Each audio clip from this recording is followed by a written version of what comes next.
Welcome to another CMD tutorial. In this video, I'm going to show you how to find host name in CMD, or basically how to find your host name in CMD. All right, first up, let's open up the CMD right here, or the command prompt. Make sure that you run this one as administrator, then hit on yes.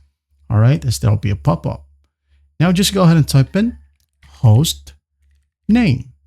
As easy as that, just hit on enter, and there you have your host name. Now, another cool way to get your host name is just go ahead and type in PowerShell, as we would want to open up PowerShell inside the command prompt so that we won't open up another program. All right.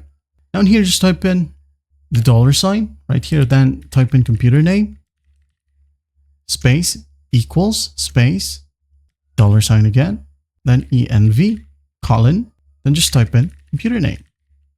Hit on enter, and you should be able to see your computer name right here. All right, as you can see here, mine is hidden. And that'll be for another CMD tutorial. I'm going to show you how to hide your computer name. That's basically it. Well, I hope this video helped, and I'll see you in the next one.